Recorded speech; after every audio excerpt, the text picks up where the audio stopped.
everyone. Welcome. My name is Kate Byer. I'm one of the associate directors in our admissions office. This session tonight is going to talk about, now that you've enrolled, what's next. We're going to have two guests speak for a little bit about the first year experience, what you can expect for registering classes, meeting an advisor, housing, all the next steps to get you excited about joining the Hobart and William Smith community. So I'm going to introduce Shelly, or let her introduce herself. And I think we're going to have one more guest, Susan, jump on, and we can introduce her when she gets here. But we're just going to get started because we want to be mindful of everyone's time. Just a quick reminder that we are recording this. So if someone can't be on this session, they'll have the opportunity to listen to it after. So we ask that you stay muted while we are recording.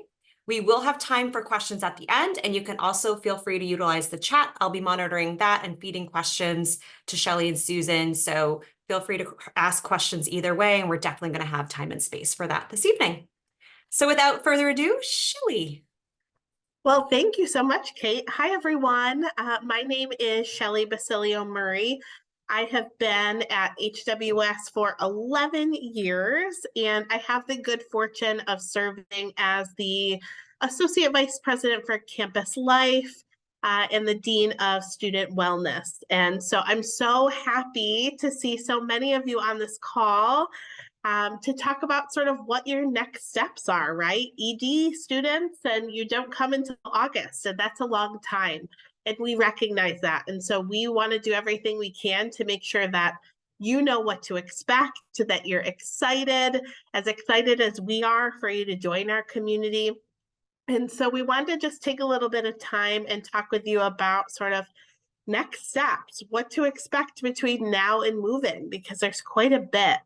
And we want you to be engaged members of our community starting now, right? You're going to be on our campus in a couple short months. And so we want to do everything we can to get you excited and to keep you engaged. And so what that looks like for us is giving you priority in a whole bunch of different areas because you are ED students, right? And we recognize the importance of this decision that you're making or that you made. And so we take that really seriously. And so what that means for you all is that you will have priority when it comes to housing selection. You'll have some preference or priority when it comes to classes and your first year seminar, which is really, really important in sort of your first foray into your academic career at HWS. And so what that looks like is you'll be assigned an academic advisor. That advisor will teach your FSEM or your first year seminar course. And so you'll be with that person, your advisor, 2 to 3 times a week for this class. You also will be living on the floor with those same students. So you'll have a built-in cohort right from the start. And these first year seminar courses are not what maybe your friends will be taking at other institutions as a university 101 type of class. This is not about time management and finding the library, right? While those are important and there will be some of those skill-based portions to your FSEM, the majority of it is really focused on cool, engaging topics. And you'll have the opportunity to read the bios of all of those faculty members, to read the course descriptions for all of those courses. And then we will ask you for your top, I think, 8 choices for first year seminar. There's typically 32, 33 choices. So you should set aside some good quality time to read all of those bios and all of those descriptions, because we're going to ask you for your preference. And we're going to do everything we can to try to get you in one of your top preferences, given that you're ED students, and we are so excited to have you as members of our community. So just to give you a couple of examples of what those classes are, there is one on community service and happiness. There are some on music. There's one called Old Chemistry Meets New Art, and it's all about sort of the chemistry, science makeup of colors and how that affects our world, which is really cool. There's some on sort of hacking the law, and they really are interdisciplinary, and just really a really interesting way for you to connect with your cohort of students and connect with your advisor. So that's one thing that you can expect. Probably April-ish, we will reach out to you and say the preference form is available. You'll be able to fill that out right on Slate, which you're familiar with. All of your forms will be on Slate. And so you'll give us your preferences, and then we go ahead and place ED students before all other students, so that we can do our best to ensure that your preferences and priority are being met. We won't release your FSEM until I think June, early June, when everyone gets that together, but we will take your preferences first and place you ahead of time for that priority slot. So I would absolutely spend the time. That's an important part of matriculating to HWS. You'll also have some priority when it comes to housing. And so I'm a former housing official. And so my advice to you, students on the call and parents, to allow students to fill that form out on their own. Parents, please do not fill that out for them. Please do not be in the room with them. I can't tell you the amount of mothers that say, oh, well, I told my student to put that they're neat in the hopes that a neat roommate would help them stay clean, and it's a disaster. So please be honest when you fill those out. We promise no judgment. And parents, please stay out of the room so your child can be as honest with us as possible. We take all of those ED forms and we place you in housing early, so that we could, again, ensure that we're meeting your preferences there. So it really does have some great benefits to be an ED student. We'll start engaging you with a checklist, a long checklist of things in your Slate portal with your FSEM form. Then you'll meet with your advisor or another member of the faculty over the summer, and you'll talk through what your interests are, right? So you're going to meet your advisor or a member of the faculty one-on-one for about a half an hour via Zoom to talk through what your interests are. And they're going to help you navigate course selection. They're going to help you craft a schedule and help you come up with a list of 10 or so courses that you're really interested in. And then we're going to utilize those courses to place you in your preferences over the summer. So in July, you'll get your full course schedule for classes starting in August. And again, because you're ED, you're getting preference for courses that you're really interested in. Make sense so far? Okay, great. Shelley, just to quickly, someone asked about, did you mention Slate Portal? Someone said, what is like the Slate Portal? So that's new lingo to them. So could you just Okay, yes, absolutely. Yes, thank you for that question. So we use Slate is a website or a program that will house all of your information. And so part of going off to college is submitting all of your health forms and all of your documentation and reviewing your financial aid and all of that. Everything will take place right in your Slate portal, and it's really user-friendly, super easy to use and to log into, and really intuitive. So once that portal opens, you'll have sort of first dibs to go through and fill some of that stuff out. And the nice thing about filling that out early is it's not going to interfere with prom and graduation and all of the really exciting things that you all have worked so hard for. So my advice is once that portal opens, to go ahead and start filling out some of those preference forms. So once you fill all of that out and we've placed you in courses and you've met with your advisor and it's time to come to campus, you'll participate in our orientation program.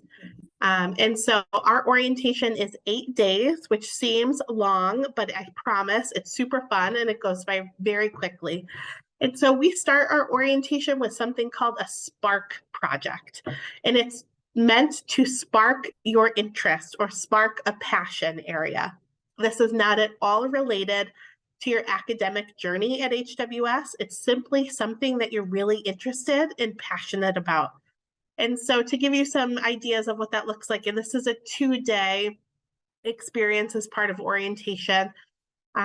Some students last year went on a Finger Lakes cheese and ice cream dairy tour around the Finger Lakes.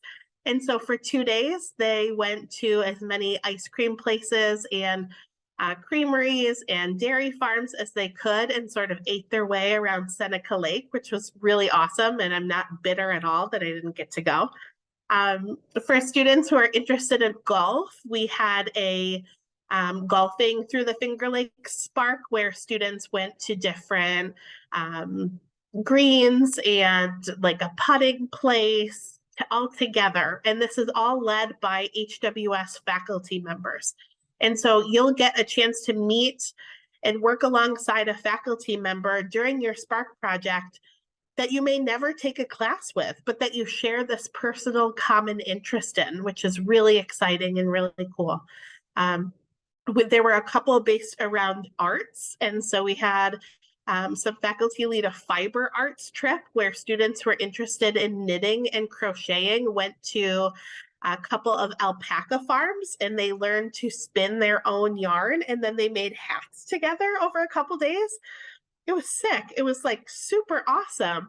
And then at the end of the Spark project, we have what we call a Spark finale, where everyone gets together and sort of shows off what cool thing they did for those couple of days. So we had a Spark called Finding Art in Nature.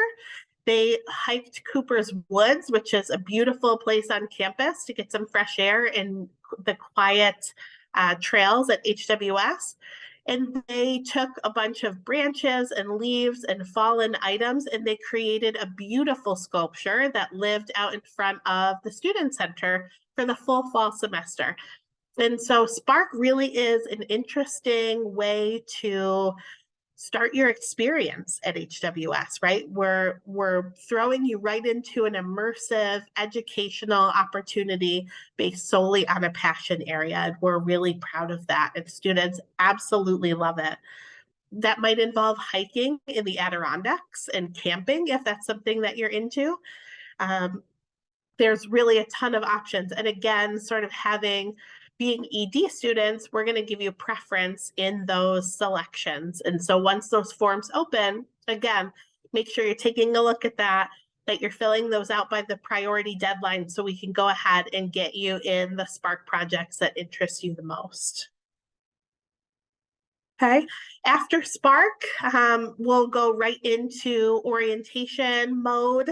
In your first year seminar course, we'll meet during orientation twice. And so again, we are all about the sort of cohort model, about community building, about being inclusive and welcoming and connected. And so this faculty member you met with over the summer and chose courses with, who's also your advisor and also your FSEM mentor, will also be teaching your class during orientation, right? Because we want you to have all of these awesome people in your network right from day one. And we're really excited about that. That was a really quick overview, but I want to make sure we leave a lot of time for questions, if that's okay, Kate. Yeah, absolutely. Can you just quickly talk about what I think is significant about our orientation compared to other schools is the length of it and the choice we made to so could you just quickly talk to that? So, because I know they might see the schedule online and say like, oh, that seems a little longer or different than other schools. Yeah, absolutely. So we have been really intentional about the 8-day orientation for many reasons. One, because Spark is a really excellent way to start your orientation.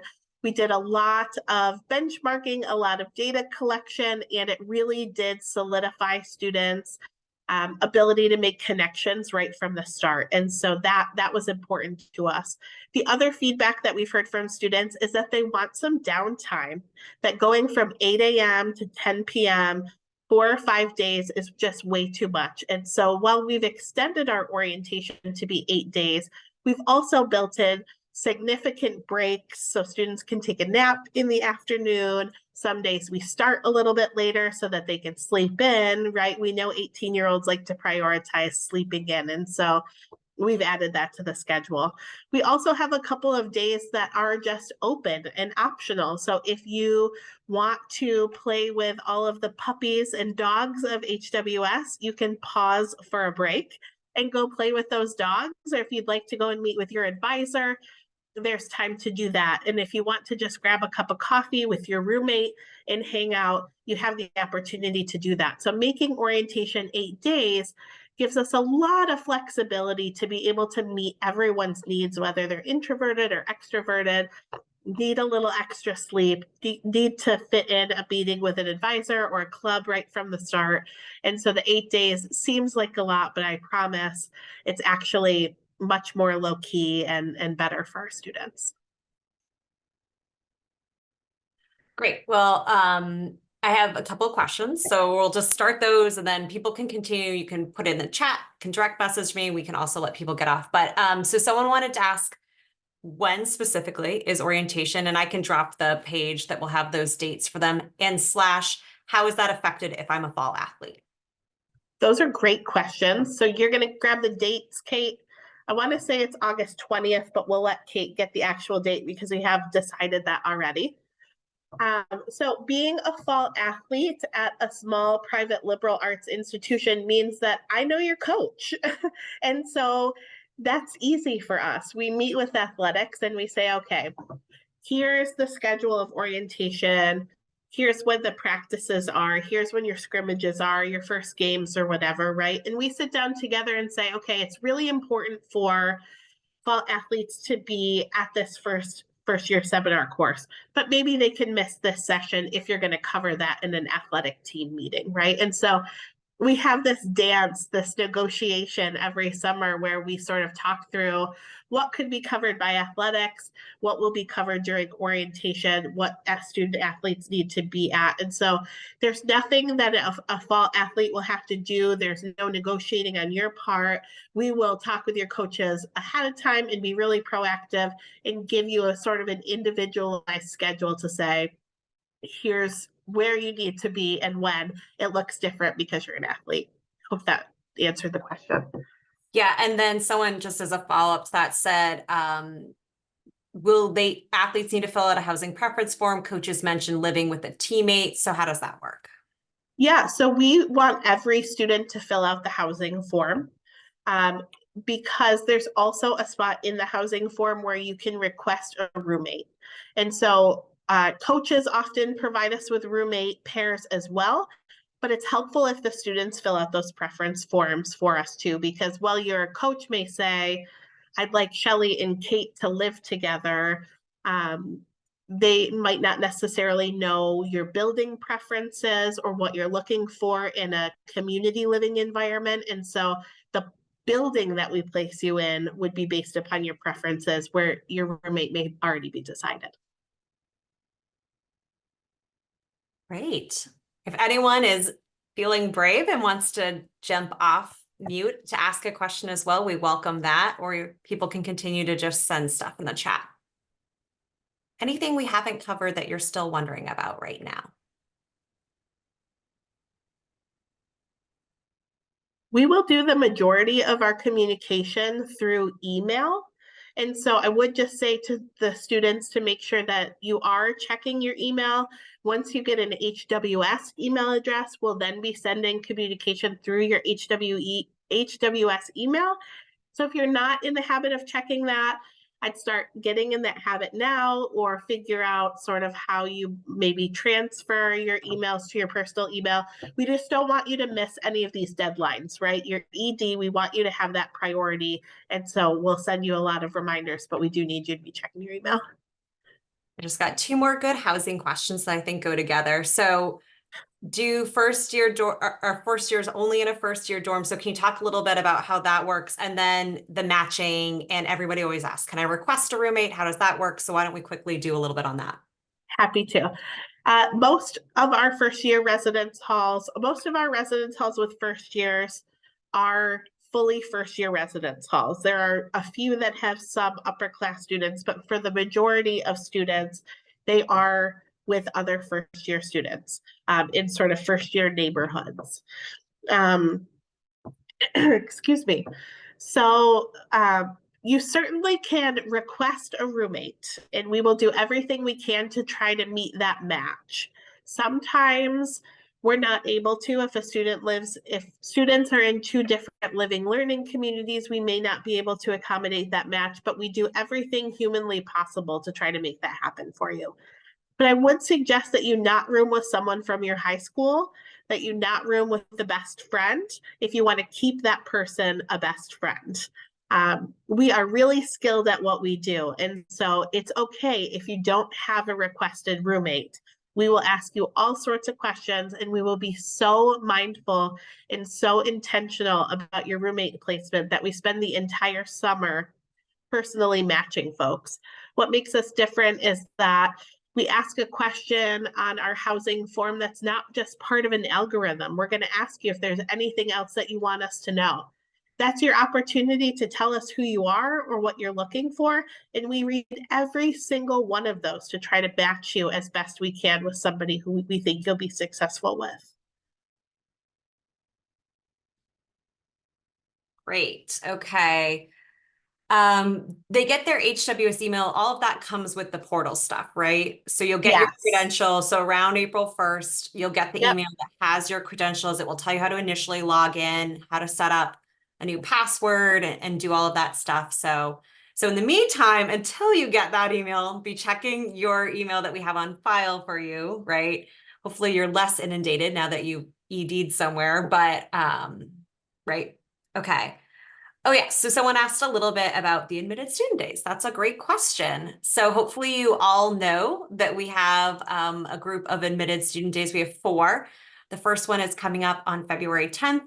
We have another one March 9th, April 6th, and April 20th. And so really we're in the process of finalizing the actual structure of what it's going to look like, but it's a chance for you to engage with more people in our community and just get a little bit better sense of what it's going to be like to be a student at HWS. So a little bit less generic than maybe like the info session and tour you'd had if you visited campus. So there'll be time built in to connect with faculty and current students through panels and sessions. We've done mock classes in the past. I don't want to speak to like if we're definitely going to do that yet. I'm not on the events team, so I'm not privy to all of that information yet, but ways for you to connect with faculty and see what a class is like. We do a little bit more in-depth tours. So like if you only want to do like a residence hall tour and see a little bit more in-depth some of the different styles, as opposed to if you did a regular tour, you might see one room and one particular building. Can do some more in-depth tours around things. I think like sciences usually, arts definitely are fine in performing arts spaces. So we'll offer some specialized tours as well. Am I missing any? Shelly, you've done so many of these with me. Am I missing any? And then we usually break the groups up too. So parents and families go. Shelly's often on that panel, she knows. And we do a panel with them about questions and things they might want to know about. And we let the students do their own activity together as admitted students so they can start bonding and getting to know each other and interact with some of our current students and get a feel for what the community's like. I think it's definitely worth it if you can make it work to head here for an admitted students day. It's definitely worth the trip. Yep. Are parents allowed on it? Yes. So parents and families are allowed on admitted student day. Yep. And as I mentioned, we'll have probably certain activities that work for both groups, right? So at one point we might separate you.